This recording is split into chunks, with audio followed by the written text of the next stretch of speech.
Първо да разберем, знаят ли избирателите как да гласуват? Знаете ли как трябва да попълните бюлетини? Да. С какво се зачертава? С химикал. Да бе, с химикал да. Нема да е с тебе хшур. Знаете ли как трябва да попълните бюлетини? Да. С какво се зачертава? С химикал. Какъв цвет?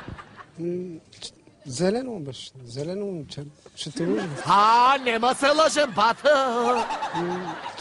Зелено беше. Зелено, ще те лъжа. Синьо, да. Да видим как протече изборния ден и в Пловдивската шекермала. Застъпник пред избирателната секция обясни почти нулевата избирателна активност с желанието на ромите да поспят в неделя. Подготвени са хората, ама би трябвало да идват, ама още се таковат хората. Ей, това е изборна активност. Хората се таковат. Значи произвеждат бъдещи гласоподаватели. Би трябвало да идват, ама още се таковат хората. Да чуем какво би ги мотивирало да отидат да гласуват. Обещават, че направят пътеките, обещават... Птаката? Абе не се ли казваше аптеката? Обещават, че направят пътеките, обещават... Ще направят улиците, асфалт, това, градинки, младинки. Най-вече мрадинки. Да има къде да играят чайвета, майвета. Дайрета. Това, градинки, младинки. От Шекермахала се пренасяме в Столипиново. Там гласоподавателите не знаят дали трябва да пуснат или да хвърлят бюлетината. Коя да хвърлим, кажи? Не знаеш коя да хвърля. Така. Не знам къде да хвърлим. Фърляй смело. Казана дума, фърлен глас. Така. Не знам къде да хвърлим. Хвърляме поглед и на един застъпник. Сега съм като политически наблюдател, нищо не правя. Ма то била сладка работа да си като политически наблюдател. Сега съм като политически наблюдател, нищо не правя.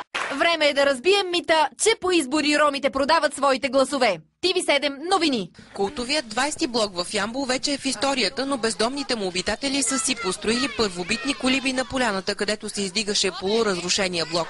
Ромите отричат при тях да са идвали хора, които искат да ги подкупят, за да гласуват. Но дори да им предложат, са толкова бесни на всички управници, че и с пари никой не може да ги купи. Има малко бебе! Чига, бе? Щом тук на палатките, ма!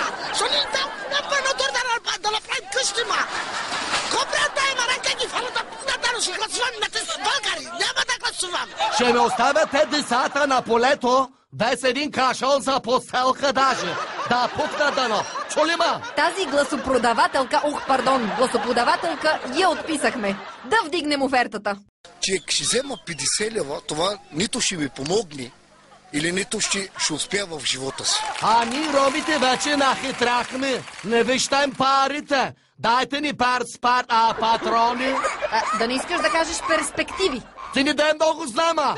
Че ще взема 50 лева, това нито ще ми помогне, или нито ще успя в живота си. Отскачаме до предаването Будилник по същата телевизия, за да се включим в един предизборен диспут. Има думата човек от публиката. То е цветето? Цветето на вашият големият телевизионен как се казва? Бараков. Бараков, Тачак Обамов. За 3 часа в солариума и на цвят ще го докара. То е цветето? Цветето на вашият големият телевизионен как се казва? Бараков. Господин Бареков, за Бареков има цвете. Усмивката ще се посмеем хубаво. Така.